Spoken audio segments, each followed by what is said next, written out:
Okay, folks, let's get started. This is the second class of week 3, class number 6, Robot Systems Programming.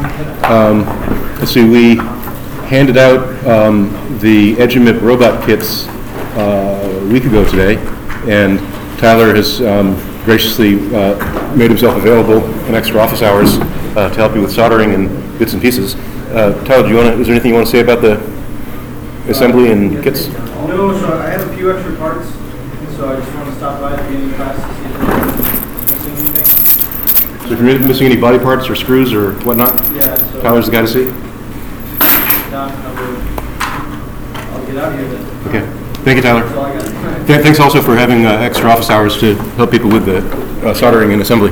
So I think we'll probably have maybe office hours with the soldering irons starting early next week, I guess. Mm-hmm. Yep. Okay. Okay. Great. Cool. Sure. Yep. So,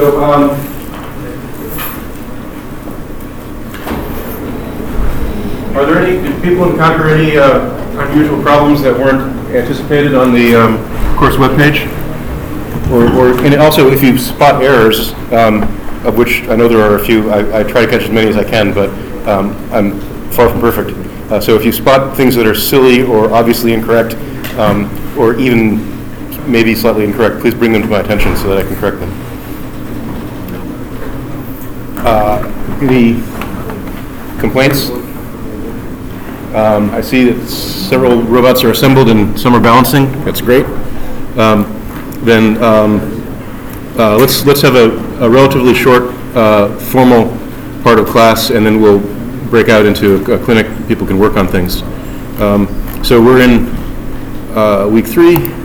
I said I wanted to show you about some interesting robots. So a PhD student of mine, Andrew Spielvogel, did his undergraduate degree in electrical engineering at Harvard, and then after he graduated with his bachelor's degree, he worked for this company called Harvest Automation, which I think is kind of cool. And they're a startup, and what they're trying to do is trying to build robots that will work in the nursery and on the farm. And the first product that they've developed is this thing called the HV100. And it's designed to move potted plants around in a production nursery. And in production greenhouses, oftentimes things are started in little tiny pots, and then the little tiny seedlings are transplanted to larger pots where they're grown to commercial quality where they can be sold, and then they're delivered, and they do this on an industrial scale where there'll be like 10,000 of this kind of plant and 20,000 of that kind of plant at greenhouses. And there's a lot of manual labor involved, and the thought is that this is the kind of thing that we're just at the cusp of being able to automate by virtue of the fact that the challenge here is, picking up the pots, the mechanical picking up the pots, not so hard. Getting the batteries worked out and things like that, the energy balance of the vehicle, not so hard. But the perception is still a roadblock.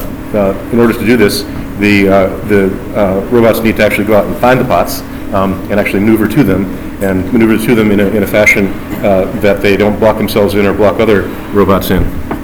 And so there are a couple of videos here that I thought were pretty cool. So this sort of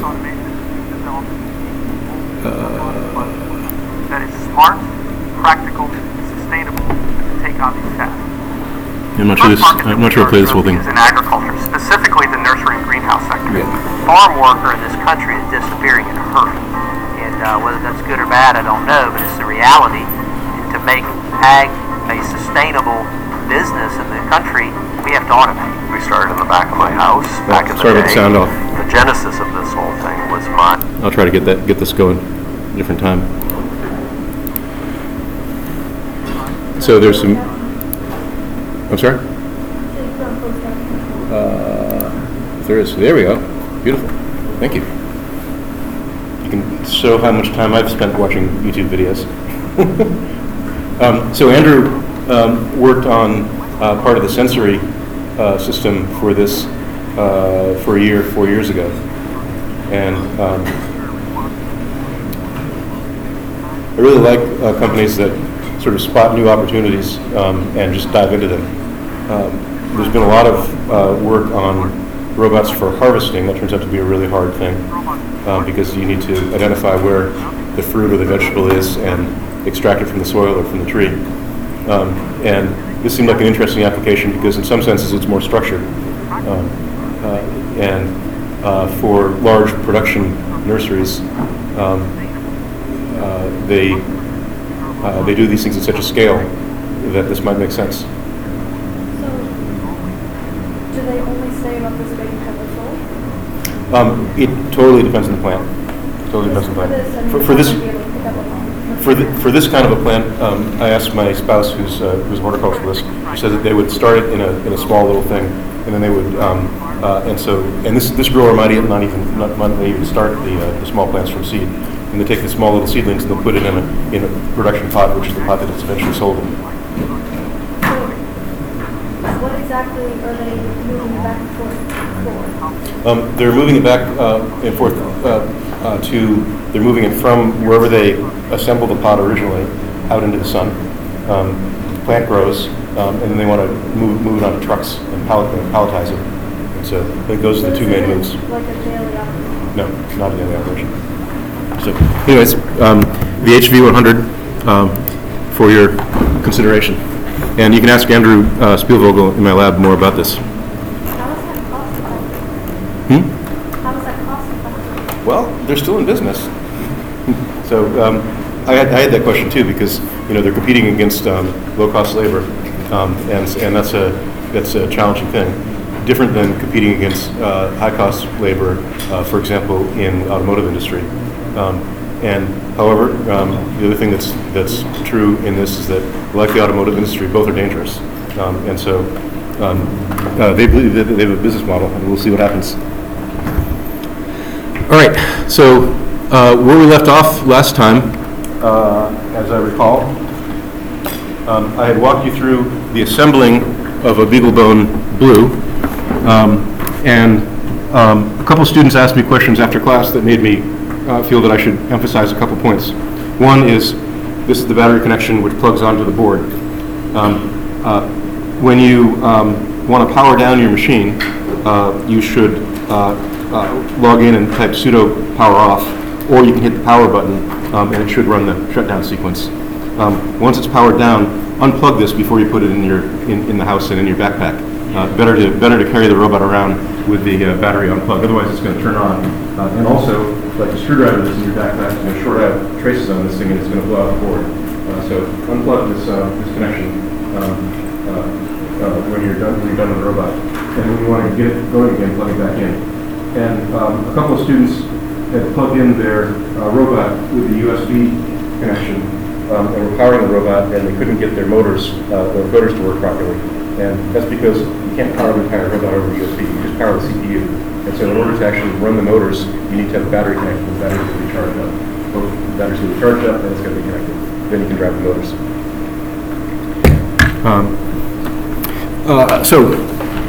We got so far last time as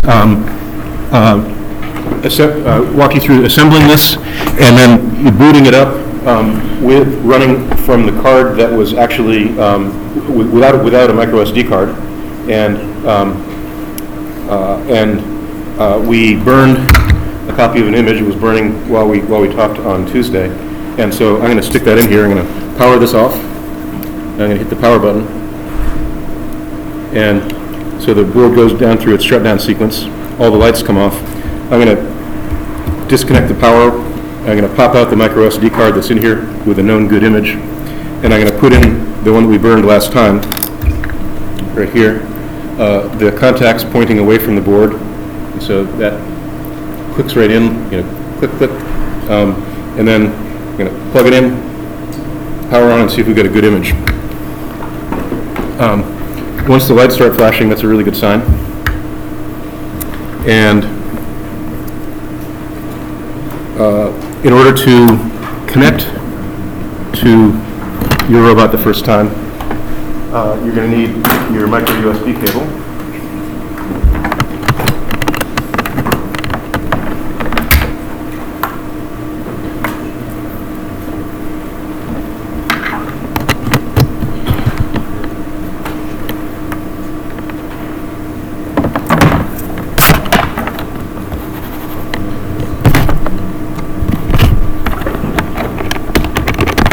So I'm plugging in my micro USB cable. I'm going to open a terminal here, and I'm going to type watch if config is going to tell me the configuration of my various Ethernet connections. This is my wireless Ethernet connection, WLPS0. This is the hardwired Ethernet connection, which is not connected to anything. And you can see that I'm connected to that access point over there with this IP address, WLP3S0. A useful command is if you want to find out, well, we'll get to, sorry, I don't want to get ahead of myself. When I plug this micro SD in here, as we saw last time, I'm going to say watch -N1, so it's going to run that command once a second. When I plugged it in, two more virtual Ethernet adapters appeared. That's DHCP being served from here over the USB, and it's serving to my machine. This machine has two addresses, 192.168.7.1 and 6.1, and this machine is available at 7.2 and 6.2. So we'll say SSH 196.168.7.2, temp password.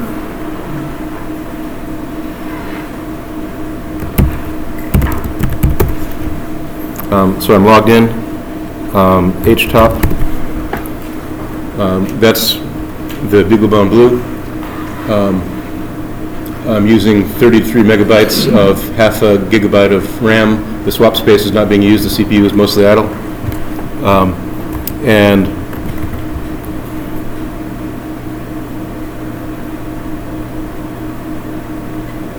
assemble and test. I'm going to go to the EduMip ROS page. Notes on setting up with Ubuntu. So we're logged into Ubuntu, but if I do things like ping google.com, oh, actually, sorry, it is. Why is that? I know why that's working. When you connect the first time, you won't be able to route out of from here to the outside world, because you won't have the Ethernet connection here, where your computer is being served here, doesn't route to the outside world. This one does route to the outside world because I've already given it configuration parameters. The image that you got already knew how to log into this Ethernet adapter. So this wireless. And so if you run this image in this room with this Wi-Fi base, it should connect automatically. If you're at a Wi-Fi base which you haven't connected before, in the instructions, let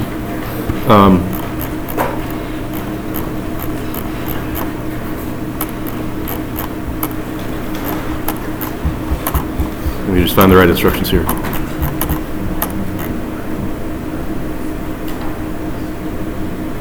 Yeah, and this tells you how to connect to your Wi-Fi at home. You can't connect to the Hopkins Wi-Fi network because Hopkins Wi-Fi is a WPA2 enterprise authentication, and this Wi-Fi software doesn't support enterprise authentication, which is why I bring a router to class. And so this section right here is going to tell you how to connect to Wi-Fi. The cheat sheet is here. More. Accept interfaces.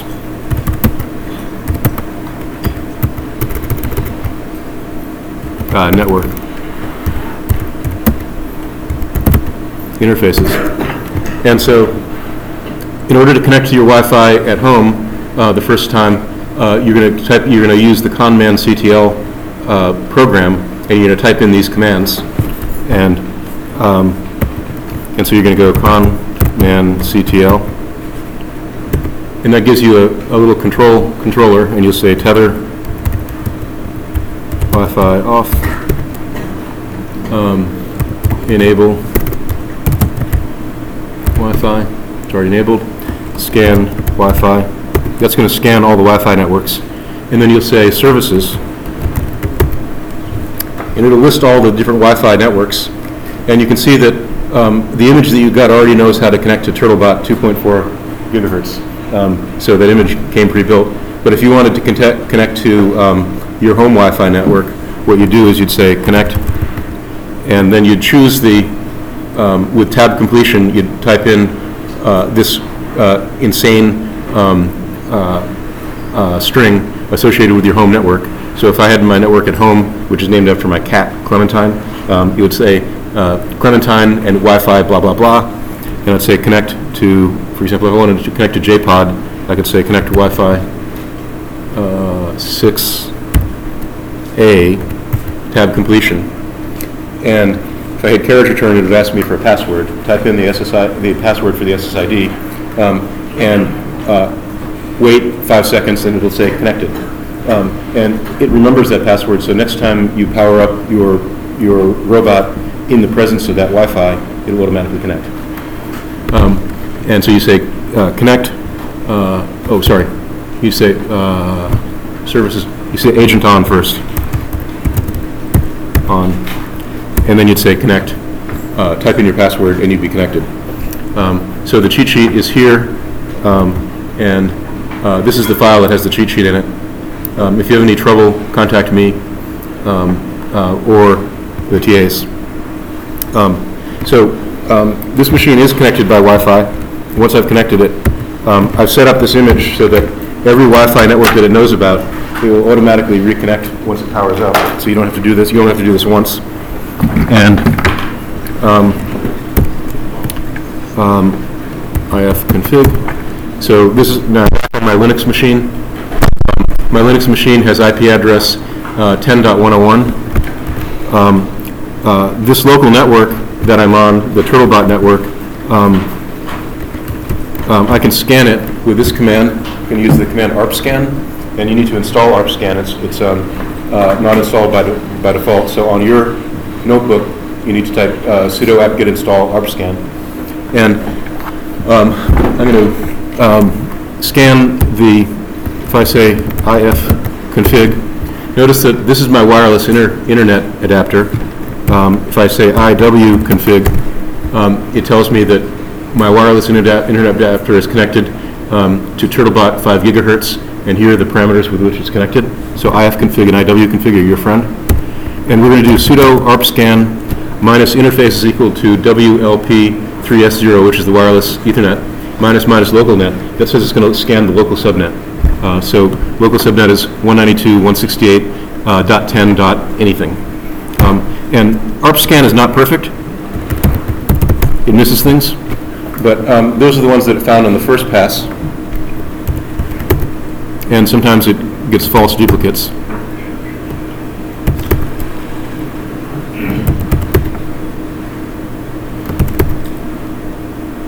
So these are all the student PCs that are connected to the Wi-Fi network. And for reasons that aren't clear to me, it's not scanning. It's not. This is my PC is address 101, and that robot is address 102. I'm not sure why ARP scan is not performing well here. I'll look into that. And if you have your own wireless router at home, of course you can just dial to 192.168 dot whatever your subnet is, .1 usually, or 254. And this is the control panel for the wireless. And these are the attached devices.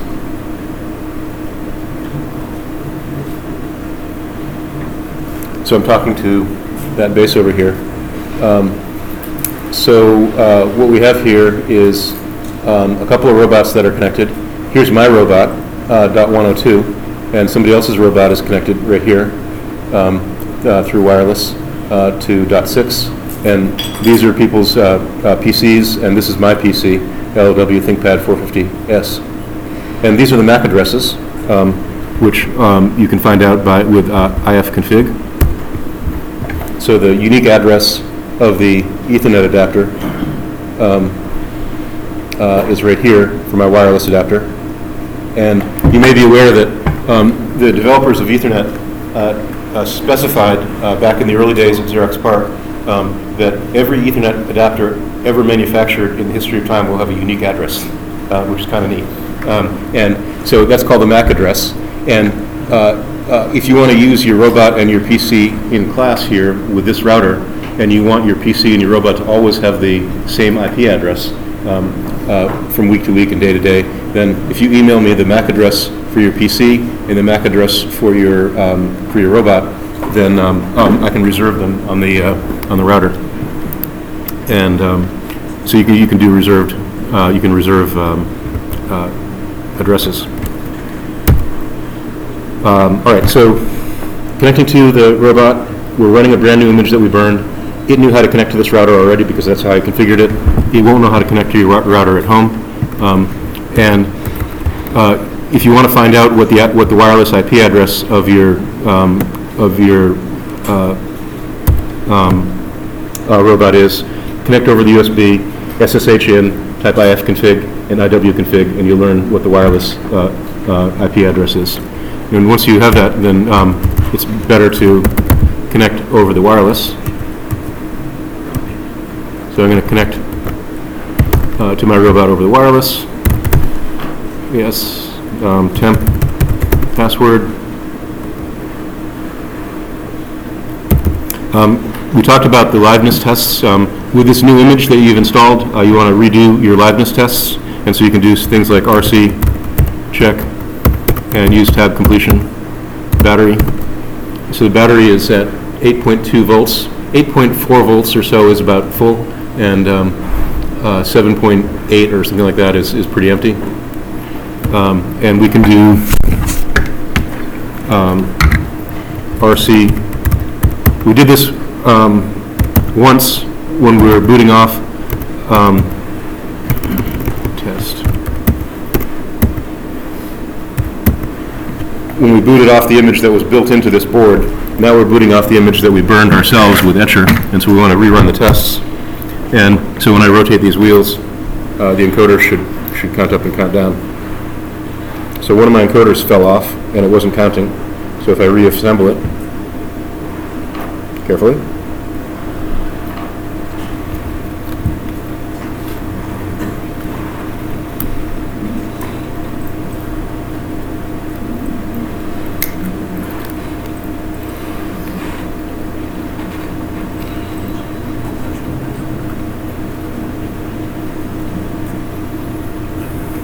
There. So the middle two encoders should be counting. And then I can say RC check, sorry.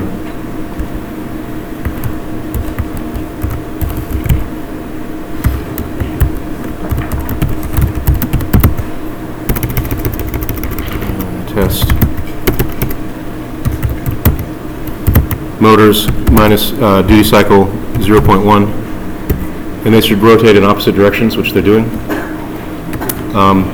We need to calibrate the gyro, RC calibrate gyro, and that establishes the biases on the angular rate gyros.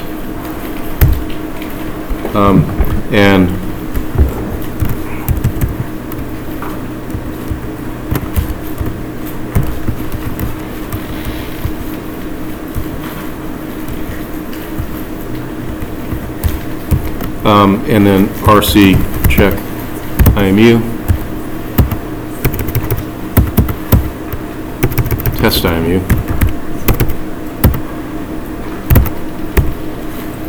and you'll be able to see the gravity vector and the gyro angular accelerations in radians per second.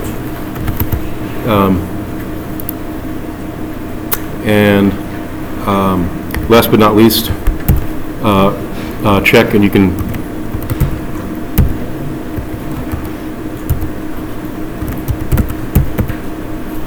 can run ROS launch, edge emit balance ROS, and I have this command on the web page. In the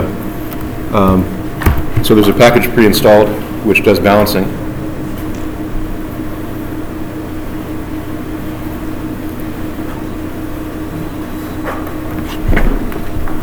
And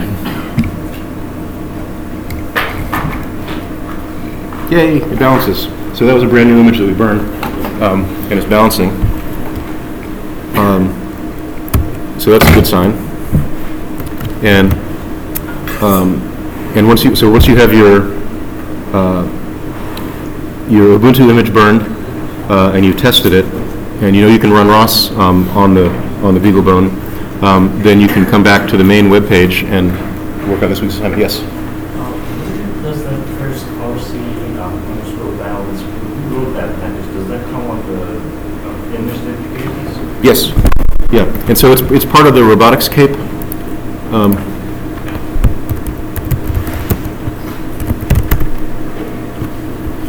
So right here, if you Google the Robotics Cape, this is the Git repository for the Robotics Cape software, and it has all the different programs, and the RC, they're all prefixed with RC. So RC tab, those are all the commands. So there's a bunch of little programs, and those are pre-installed in user bin, and so we've only done a few of them, and you can play with them. Nothing bad will happen if you try all of them. And you can, they're poorly documented, and so in order to understand a little bit more what they do, you really have to look at the source code on the Git repository. RC, yeah. So RC check model, for example, will tell you which board you're running. Any questions? Okay. All right, so now let's, in the assignment, this asks you to go ahead and install Linux. You can do this assignment without getting Wi-Fi going if you want to just run with your USB cable. You won't be able to drive very far, but you will be able to do the assignment. So to do the assignment, what we're going to do is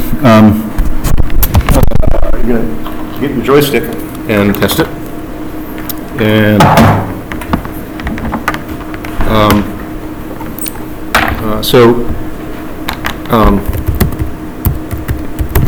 Dmessage is a useful command in Linux. It prints out the tail of the kernel's ring buffer. So whatever things just recently happened on your machine that the kernel had to deal with, it tells you. So, and when nothing bad is happening on your computer, nothing gets printed into this buffer. And the last things that we had here was being associated with a wireless network. And when I plug in this joystick and I type Dmessage, you'll see we get, you'll see that nothing happens. Did you like that? Oh.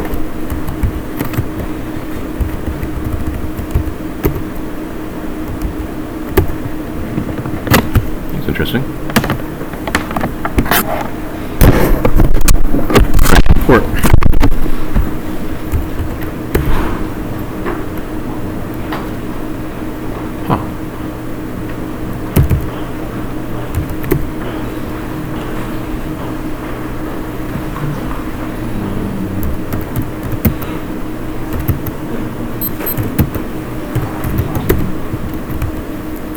Oh, sorry. I'm on the wrong computer.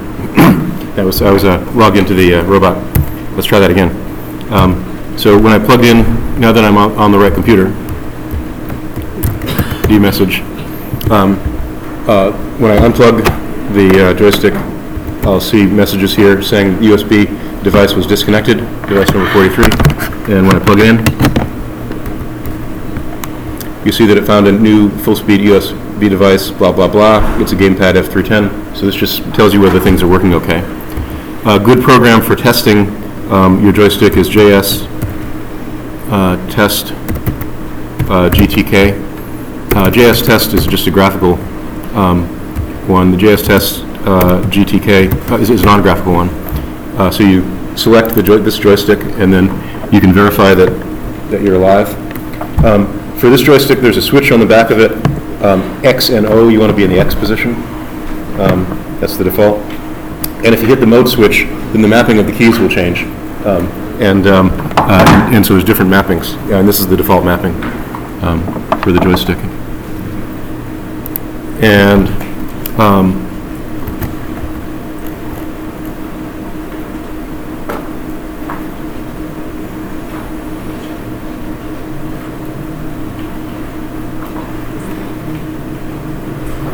So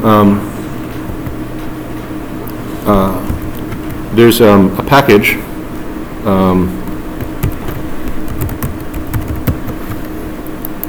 So I'm going to run ROS core here. This is all my PC. And I'm going to run ROS run joy is the package. And tab completion tells me that there's only one executable in joy node, in joy, which is joy node. And by default, it opens dev input JS0. You have to add additional command line arguments if you wanted to open another joystick.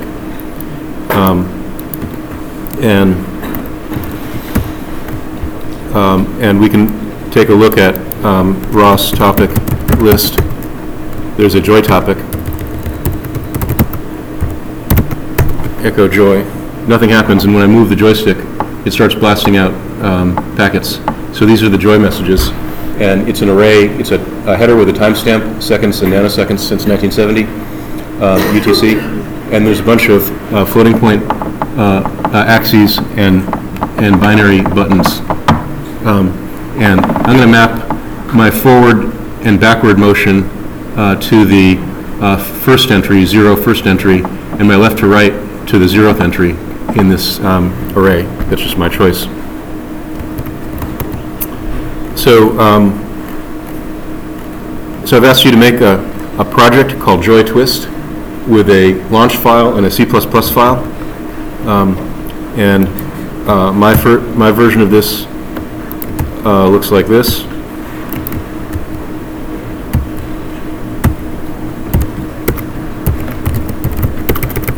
ROS, Catkin workspace, source. So you're going to make a package called Joy Twists. It reminds me. Most people did pretty well on last week's assignment. There was about a half dozen students who didn't use the correct structure of directories in their package, or were missing things like the source code wasn't there. And so we'll reach out to you. Most everybody did really well, but several students had kind of major blunders, and I'm going to reach out to you, and I want you to come and see me so that if you're missing sort of major points, then we can get that corrected. So I'm in the Joy Twist package right now. You're going to create it, and it's going to have a cmakelist.txt, a package.xml, a README, a source, and a launch directory. And I've asked you what I want here. And the launch file.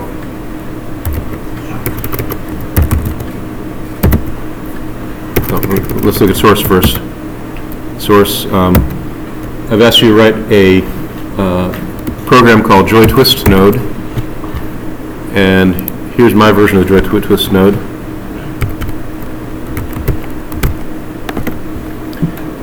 So what this is going to do is subscribe to Joy, and it's going to publish a twist. So in the main, it calls ROS init and registers itself with the name Joy Twist node with ROS core, creates a node handle.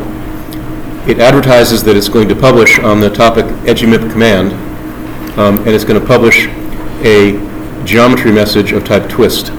And we've seen those previously. The geometry message of type twist has X, Y, Z, and 3 angular rates. It's going to have a queue size of 10, and then it's going to subscribe to the Joy topic, and it's going to, every time anybody publishes on the Joy topic a Joy message, then the Joy callback function is going to be called. And I've asked you to read through the documentation on timers, and the way I created this example is I created a timer callback function called timer callback, and it's going to be called every 10th of a second, every 0.1 second. And so here are the 2 callback functions. There's a global variable, and if you made a class, then you'd make this a data member of the class rather than a global variable. And the this command velocity publisher is initialized down in the main. We already initialized that in main. And this is a variable to store the commanded velocity. Every time a join message arrives, this function gets called, and I'm going to set command velocity twist.linear.x, so that's this structure, .linear.x, to the joy message axis 1, and the angular.z is set to the joy axis 0. And so that means that when I push this joystick forward and back, that's axis 1, that's going to command velocities into the linear.x, and when I rotate this, when I turn this joystick left and right, that gives values to joy axis 0, and I'm going to assign those to the z angular velocity, and those will be published. That just assigns to this data structure here, and then at every 100 millisecond, this timer gets called, and it publishes the most recent twist. So let's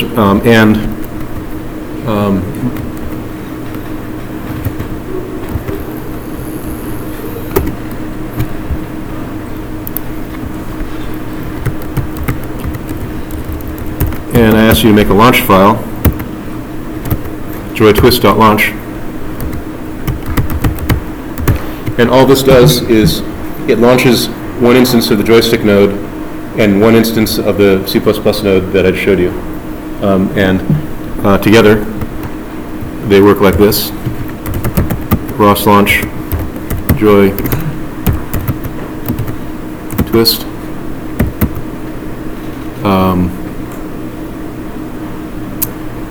Tab completion, joy, twist.launch. And we can look at our QT graph.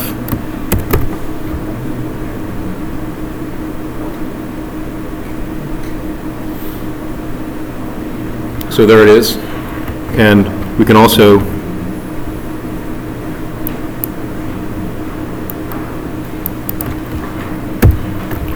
say ROS topic list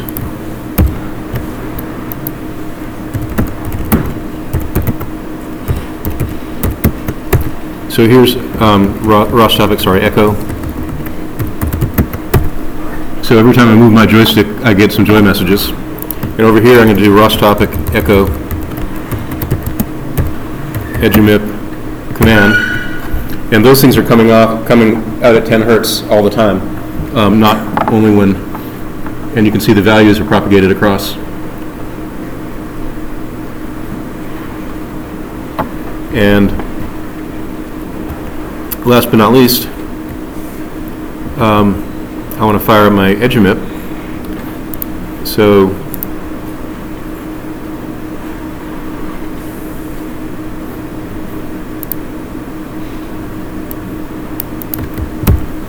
open a window, I'll SSH into my robot.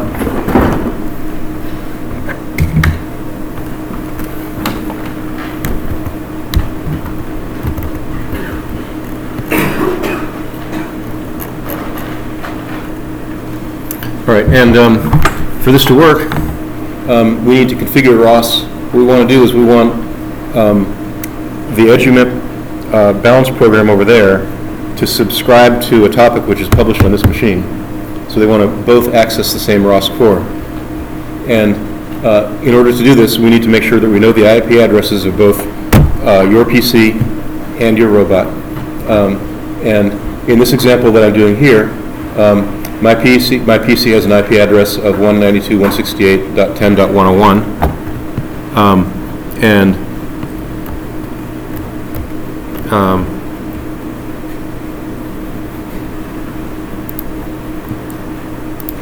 I know that because here's my PC and I say if config the wireless Ethernet is .101, and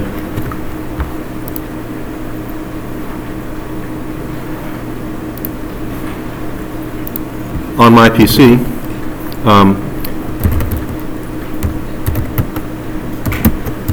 I'm going to set an environment variable in my bash RC. I'm going to set the ROS master URI environment variable to 192.168.10.101:11311. So this says that any ROS programs that are running on this PC need to go to that IP address and that TCP port in order to contact the ROS master. That's where the ROS master lives. And the ROS IP or ROS host name is the reference to what is the name of the local PC. And so in this case, both will be set to the IP address of my PC.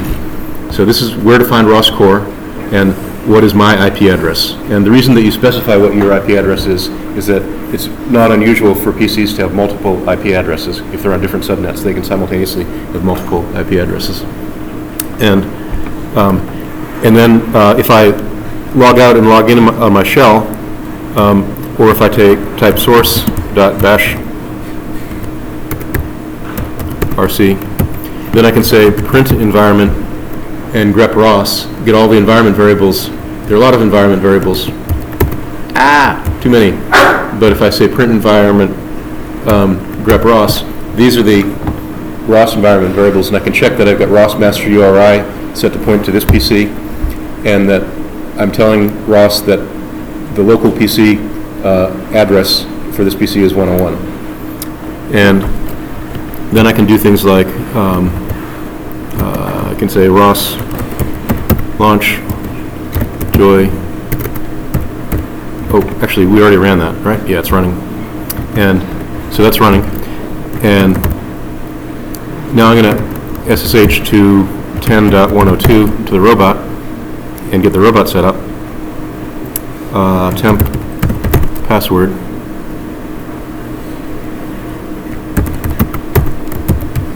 Make sure I understand what the IP address is of my robot. It's connected through wirelessly at 102, and so if I say print,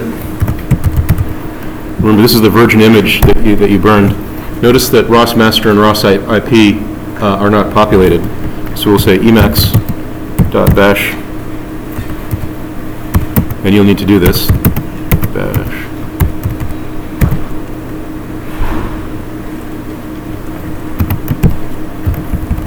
And we're going to set, where does it find ROS master? It's going to find ROS master on this PC, whose address is 101, port 1131.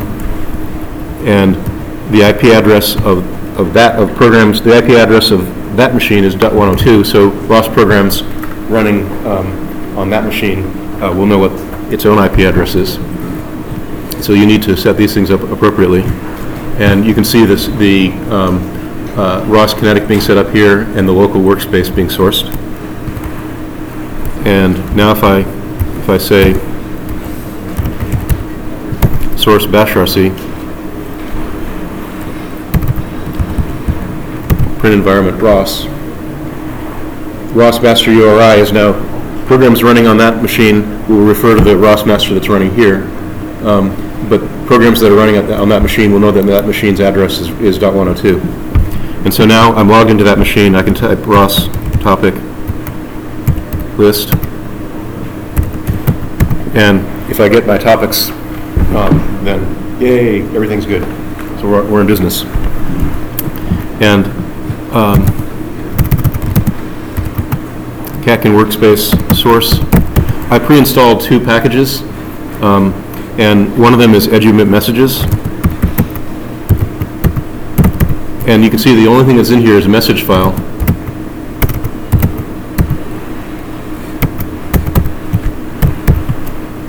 Yep.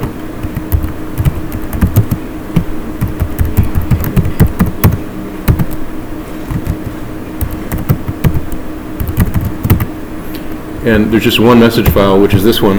This is a message that the ROS balancing program publishes at 5 hertz. And it's got all the controller information, wheel angles in absolute radians, and the body frame northing and easting, and battery voltage and whether it's armed and running. And then the other package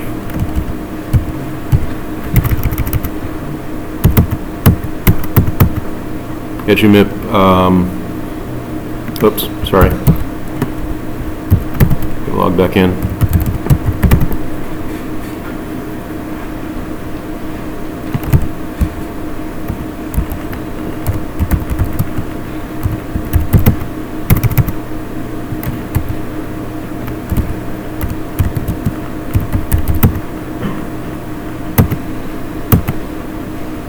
EduMip balance ROS.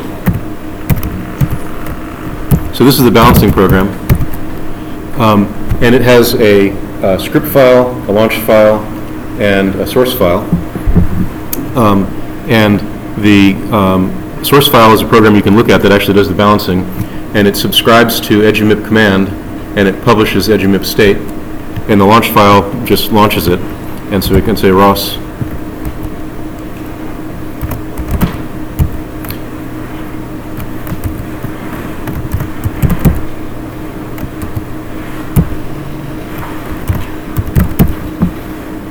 I can say ROS launch, EduMip balance ROS, that's the name of the package, and the launch file, which launches this thing.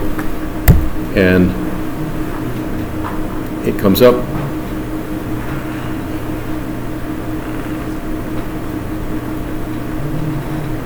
And it should look about like that if things are working properly. And it takes a minute to think about balancing. Come on. Oh, we didn't, it doesn't like my gyro calibration. There's a warning message there. So, RC, calibrate, I thought we did that. Gyro. Okay.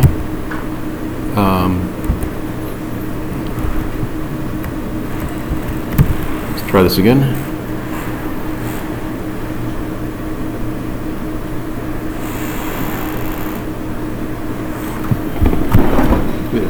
No error message about calibrating gyro.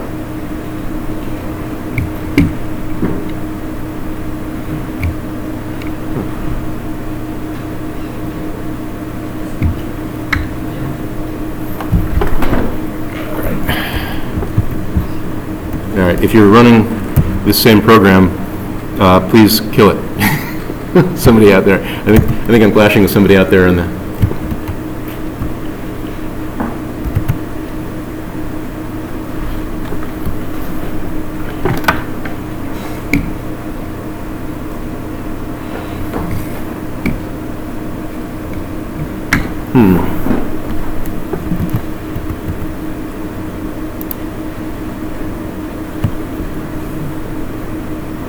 Looks okay.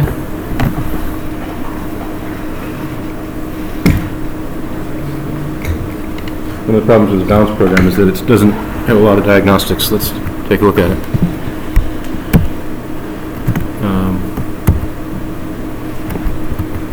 I'm going to start this over.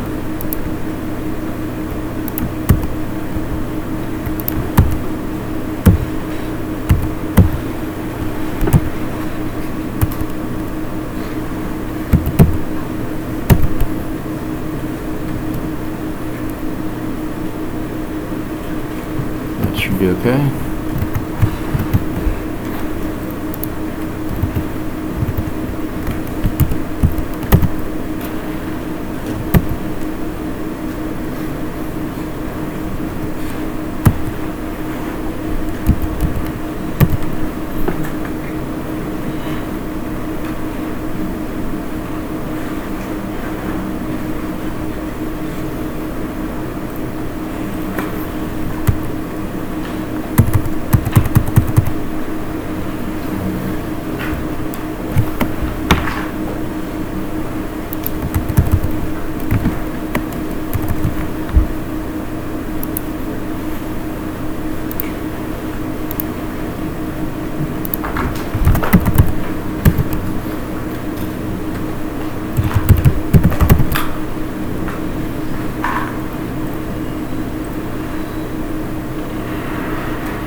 So I've screwed up my environment variables. Let's get that straightened out.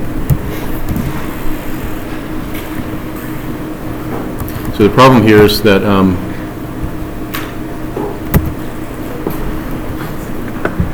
I somehow screwed up my environment variables, so let's do that again. I thought I had done it before. Emacs that dash C.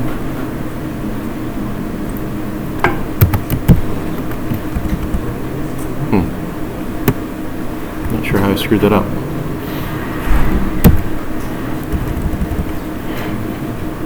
One, two.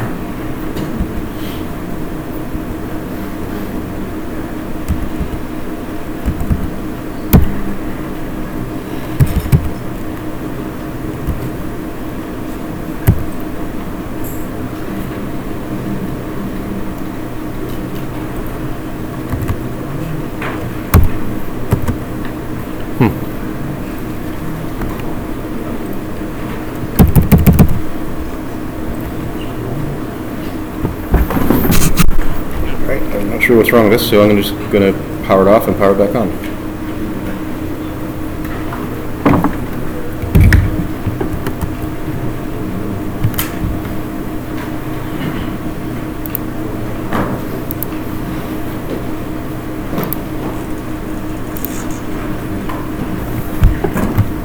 So I powered off by hitting the power button.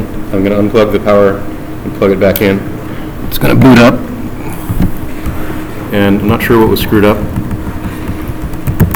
And I'm going to run the ping command to the IP address. I know it's going to come up in this address. And it's going to take about a minute to come up. So we're almost done. There, so it came up at 102. Don't log in here, please.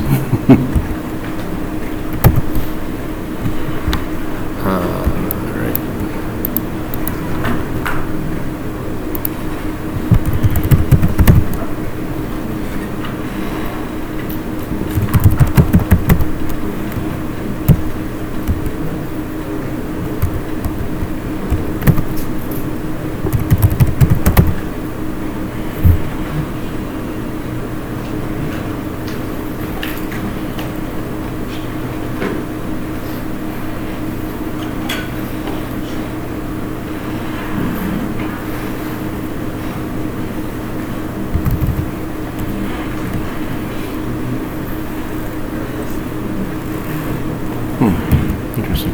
All right. So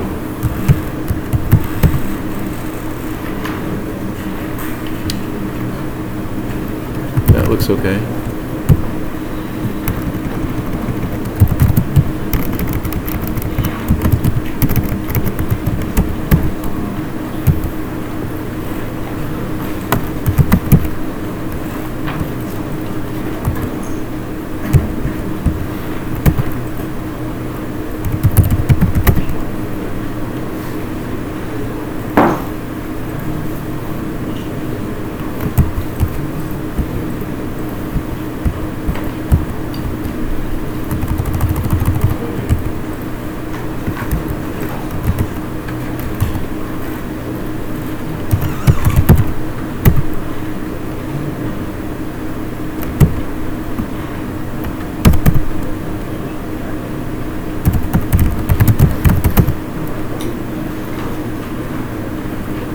Okay.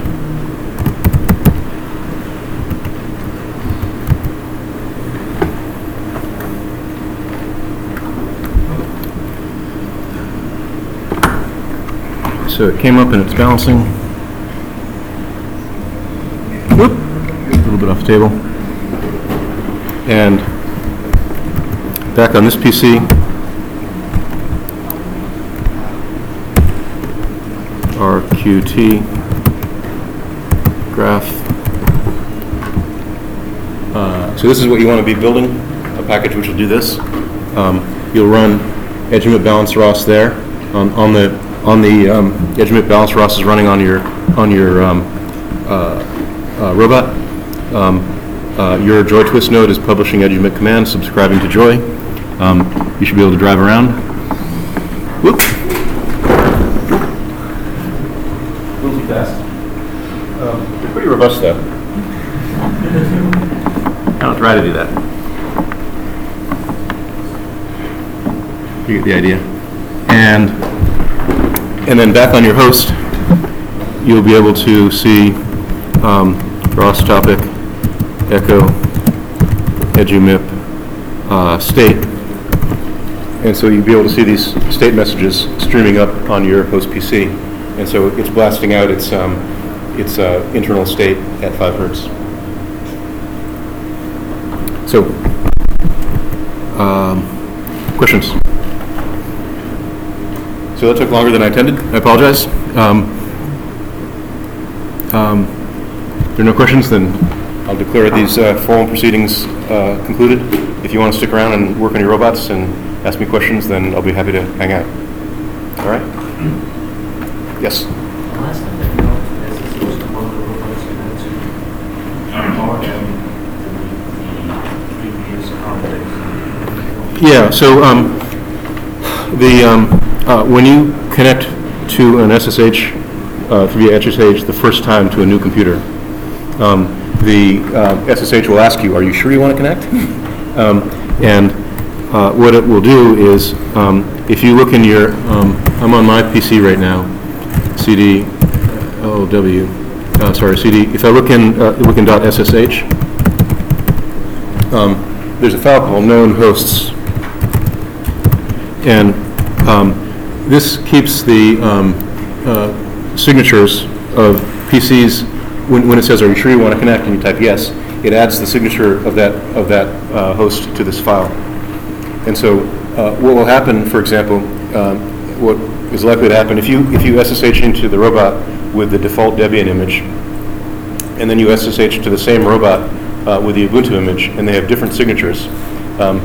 The second time you try to log in, it'll say, because the image has changed on the robot, the SSH key will change. The second time you try to log in on the new image, it'll say, "Oh, host key has changed." This could be somebody trying to do bad things. Are you sure you want to? It won't give you the option to log in. It'll fail. And so what you can do is you can just remove this file, and then you'll be able to connect again. Other questions? Gabe. I have 2 questions. First, I forgot to write down the password to the local network, Turtlebot network is. So Turtlebot 707. okay. Yeah. That's my easy question. Yeah, lowercase one word, Turtlebot 707. The stranger question I have is when I just connected over USB quasi Ethernet, I try to run RC counts. That works just fine. So all the motors and that's great. Yep. But if I try to do ROS launch and get balance, then I get an error that I need. Oh, yes, thank you. Thank you for asking me that. That's something I wanted to mention. There is an imperfection in this version of what we installed. Thank you, Gabe. So a little bit of details on user commands. So if I look at programs in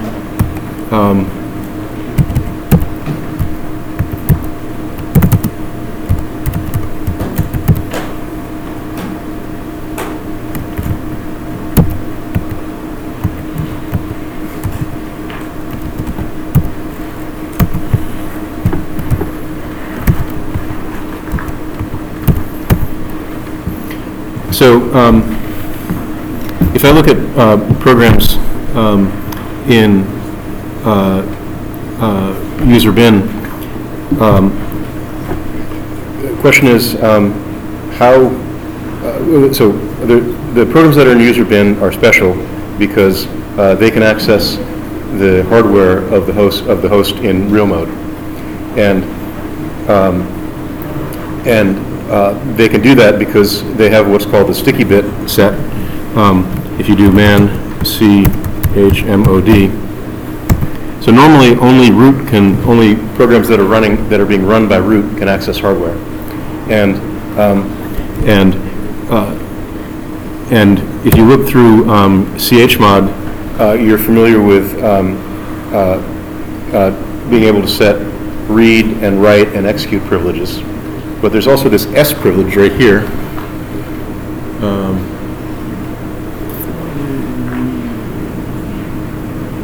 Where is it? I just saw it up here. Right here. So these are for read, write, execute, and set user or group ID upon execution, S. That's the so-called sticky bit. And this is a little bit of the black magic at how Unix was the first operating system to have sort of a reasonable amount of protection and also be multi-user.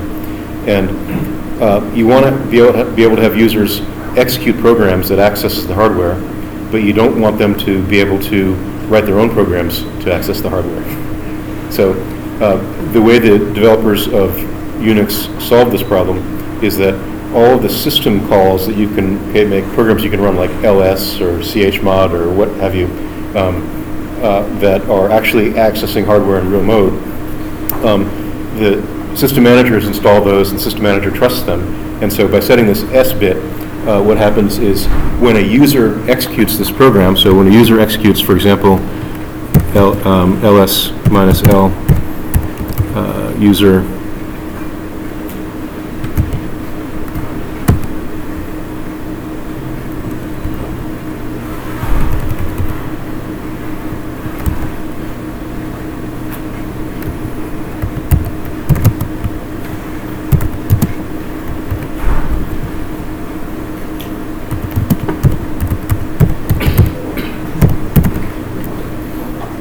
So if I look at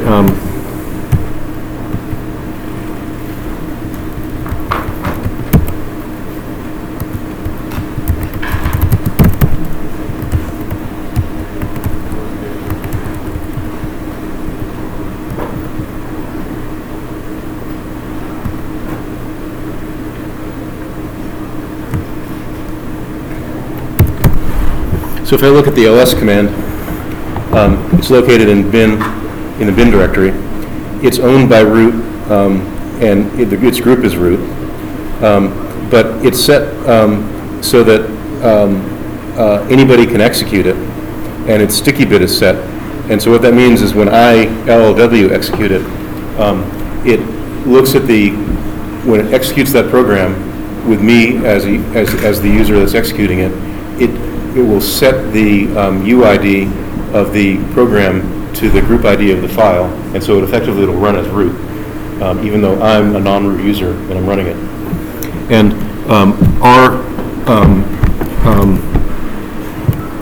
the Catkin workspace in source, we have the RC balance program right here, source,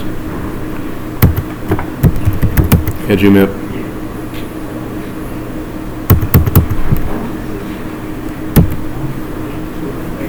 Not sure why the Wi-Fi is being so wonky. It's sort of not fun.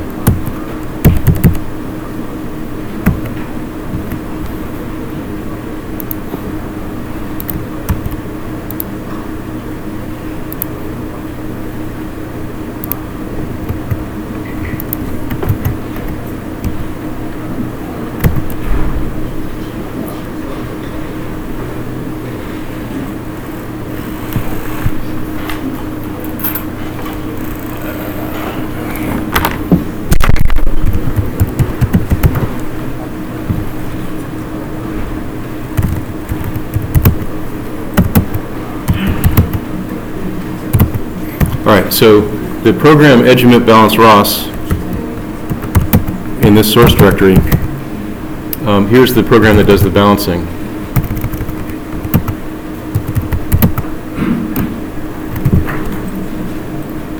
And this is pre-installed. I took their RC balance program and I modified it to be a ROS node. You can look through the code and see how I did that. But basically, it accesses hardware on that machine. And in order to do that, the program needs to run as root. In Ubuntu, there is no root account. The root account is disabled. And so after you compile your program with catkin make, it creates an executable that's owned by you in your group. And when you try to run it, it'll throw an error. It says you don't have root privileges. And so in the scripts directory of this package, there's a script called edumip change permissions.shell. And what it does is it gives you an ls-l of the executable that you just built, which will be located in catkin workspace devel lib edumip balance ros, and then it changes the ownership of that file to root.root, and it changes the mode to user plus sticky bit. And so this will allow you, once you run the shell script, after you type catkin make, run the shell script, and it'll change the mode of your executable. And so if I make a small change, if I say touch source edumip balance ros, and then go up here and say catkin make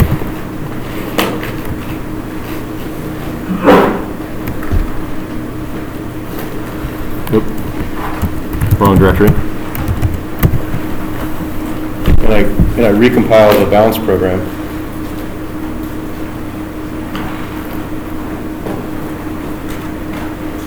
There it is. It's compiling the balance program.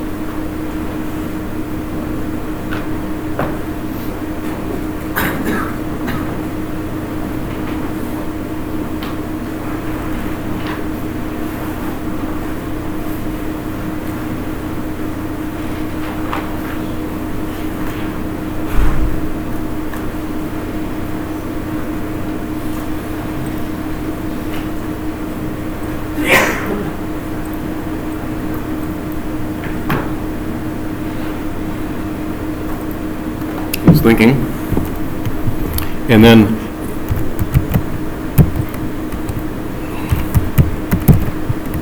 now if I try to run the program, I can say locate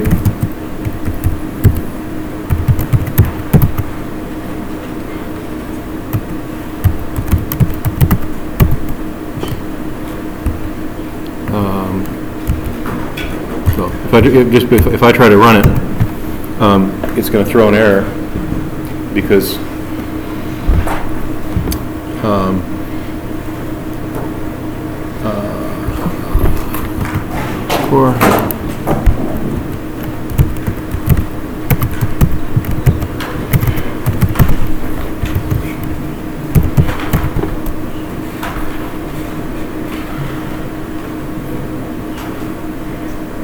and it's going to give me these kinds of errors right here. It can't access the hardware, and that's because I'm running this as me. But if I say sudo source source edumip balance ros scripts edumip change permission.sh, if I run this,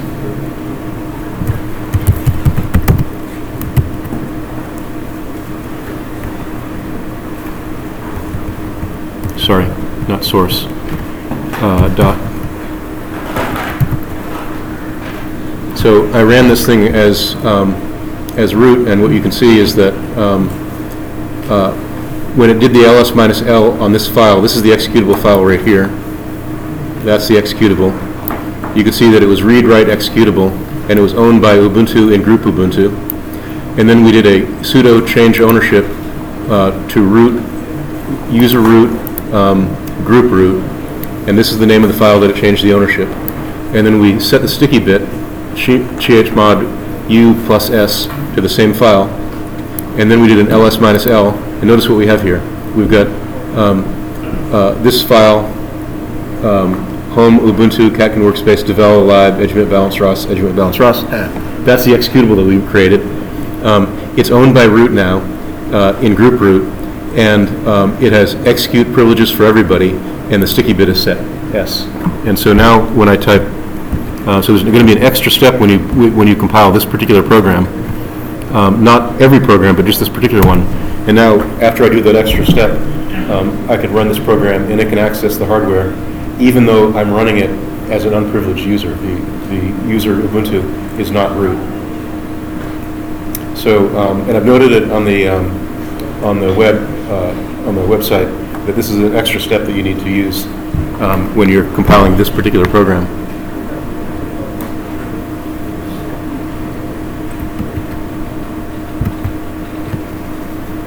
So it's taking a while to think about it, but thank you for asking that question. I meant to mention it. You only need to do this if you recompile this program.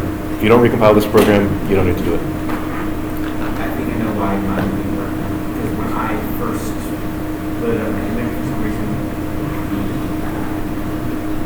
the access times for all the files were 2 years in the future. Okay. When I tried to make the first time, I got errors. Yep. So I had to recursively touch Right. all the files. Yep. So that probably made it recompile and commit balance, which in turn gave me. Okay. So we're at the end of class time, so I won't do it today, but I will probably next time. I'll tell you about how to set up NTP. There is an NTP server that's supposed to run that comes with this image. I configured it, but it only works if the clock on your board is too far out. It won't reset it, and so you need to do one manual step in order to get NTP to work, to set the time on your machine automatically. All right, any questions? Sorry that took so long. Enjoy, and come see us with questions.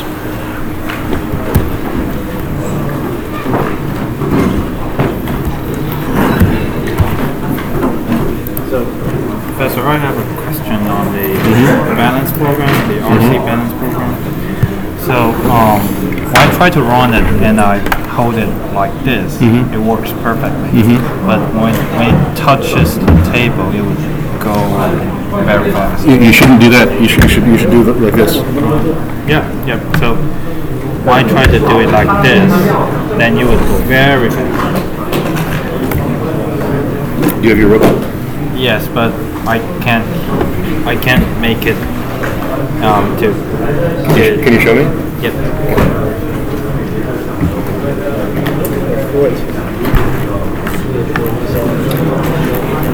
Another question. Professor? Yep. So I got this pre-assembled robot probably from last year.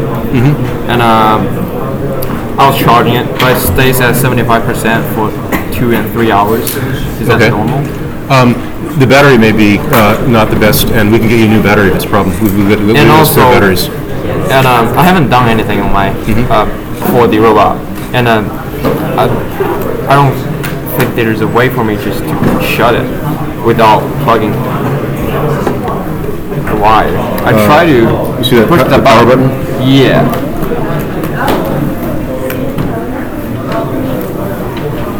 And even the bottom on this board down there didn't seem to work. Okay. Then what you can do is you can log into it, and the button may not be good. You can log into it and say sudo power off. Yeah. Oh, since I haven't done anything, so do I need to do all the process? And it's from last year, so people probably have already done that. You lost me. Okay, so the robot is from last year. Yes. So is the board? It's I not. still need to flash the board. Yes, you still need to flash the board because we were using a different image last year. I see. Yeah. Okay. Yeah. So we were using a different image last year. So on the website when it say when you etch the image onto your SD card and you plug it in, you should need to hold a boost from a user boot. No, I didn't tell you to do that. Okay. Just put it in and boot. Just put it. Yeah. You don't need to hold down any buttons. Oh, you don't need to reboot it from SD card.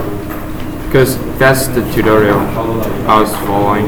Because I was following your tutorial and you directed to another tutorial, coming to another tutorial.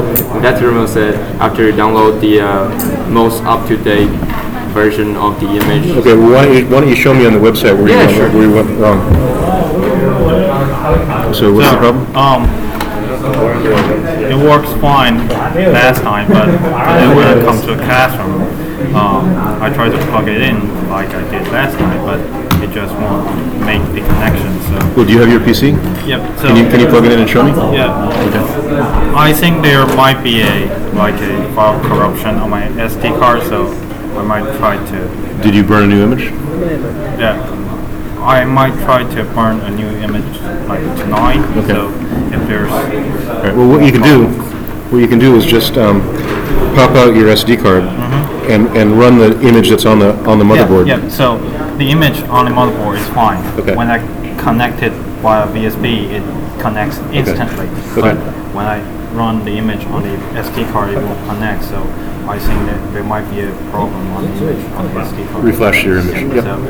Yep. So so when I try to hold it up like this, it would go very fast instantly. Okay. But if I try to hold it like this, then the balance program will be fine. What do you mean like this? So the whole purpose of the balance program is to balance the robot, Yes. right? So if I hold the robot like this in its balanced state, then the wheels would like spin a little bit. Okay. But if I try to... Did you calibrate your gyro? Yes. Okay. Well, all I can say is burn an image, and if you're still having trouble, then come see me and bring your robot, and we'll get you settled. Okay. Either see me or one of the TAs, because usually it works. Yeah. All right.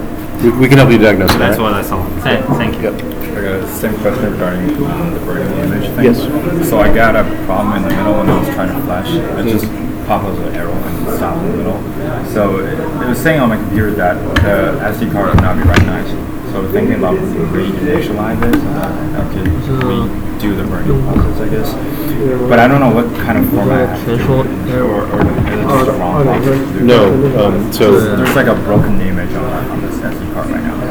So, what are you using to burn the image? The actual Okay, on a Mac. Yeah. You don't have any experience with Macs. You're on your own. Okay. But if you burn it on Linux, you'll probably have less of a headache. Okay. Should I, even if there's like a broken image on there, I can just redo that whole process without. Yeah. So you see, your mental model is first you need to format, and then you need to copy files to it. That's not it at all. When you're burning an image, you're just writing bytes on the whole thing, and so it's a real little thing. And your Mac, these things are formatted as ext file systems, and your Mac probably won't recognize an ext file system, and so it'll think that the file system is corrupt or unreadable. But if you burn, it's going to complain about it. So I wouldn't if you put the micro SD into your Mac running Mac OS and it complains about it, I wouldn't be surprised. What will happen if you put your micro SD card into your Linux machine? Then what will happen is it'll pop up a new web browser, a new file manager. There it is.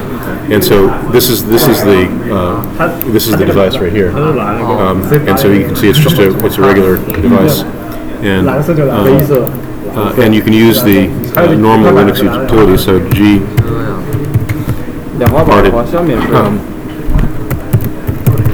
So this is a partition manager, G parted, GPARTED, and so I've got a 1.82 terabyte main disk. That's Linux, and then I've got a 29.7 gigabyte image here, a device here, of which 8 gigabytes are the actual burned image, and it's ext4.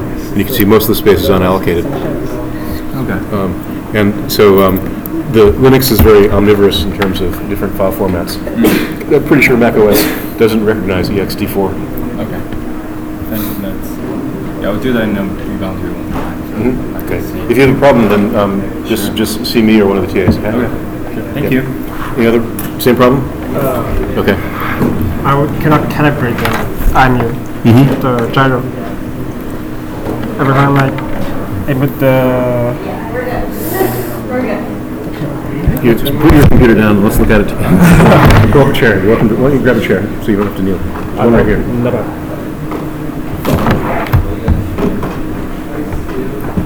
Oh, you got the room, right? Sorry, we'll clear out. Sorry about that. Yeah, we gotta move out. We gotta move to a different classroom.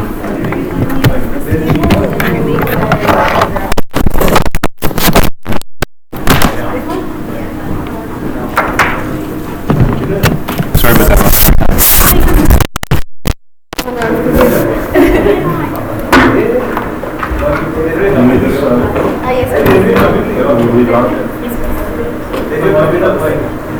We say setting up your BeagleBone Blue, but you also mentioned it as BeagleBone Black. So I wasn't quite sure which step I should follow because I got. Yeah, I just need to edit. It's good for both of them. Okay, and if it's good for both of them, I guess we're supposed to follow this tutorial. Yeah, I'm gonna just correct these no problem. things while we're at it. That is exactly what I'm thinking.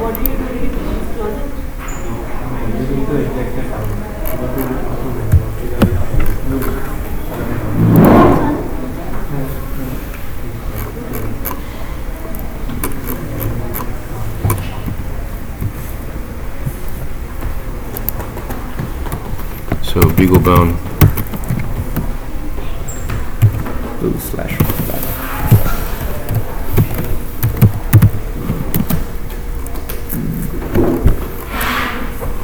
So I think for either of them, there is a system, a smaller board in the system, smaller disk, and the system installed already. And according to the instruction, we're supposed to get the most up-to-date version.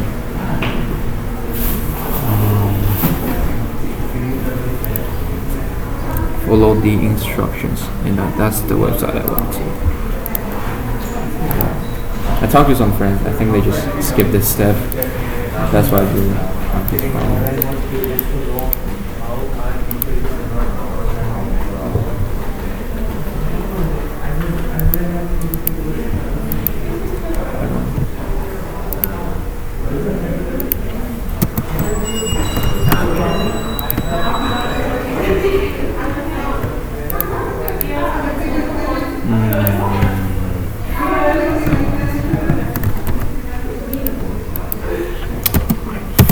WordPress is a pain in the ass.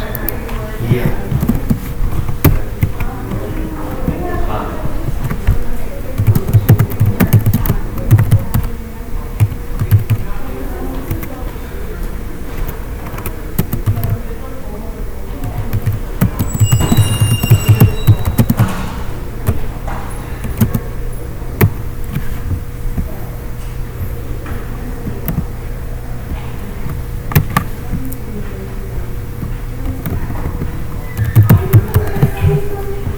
Yeah, the only thing that you need to do is set up UDEV rules on your Linux PC. Yeah. Because according to the instruction, we're supposed to get the most up-to-date software. According to that page. Right. Right, yeah, that's not what I intended you to do. Yeah, that's where I got confused. Do only use this page to learn how to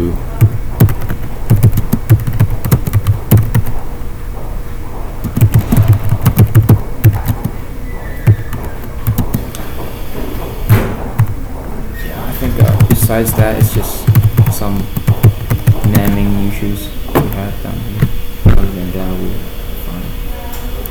Okay, so I just updated that. Yeah. So if you update yours, if you refresh. Yeah. So,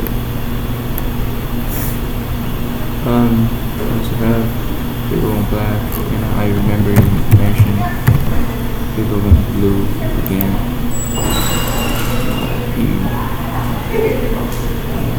Sub-item 3 of item 1.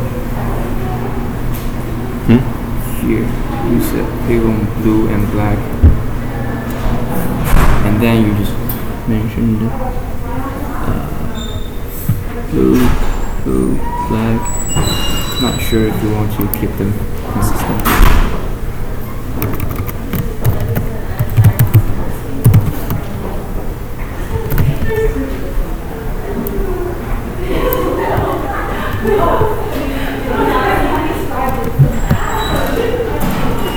think one reason that our YouTube website isn't getting a lot of views is all the documentation on the website is well maintained, so people don't feel the need to go to the YouTube videos. The YouTube video is just an experiment.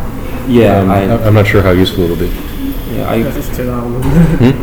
Because it's too long, it's 1 hour or something. Yeah, I mean, and so some students last year had recommended it, and I experimented with some screen capture software and it worked fine. And so, actually, come to think of it, I'm still recording.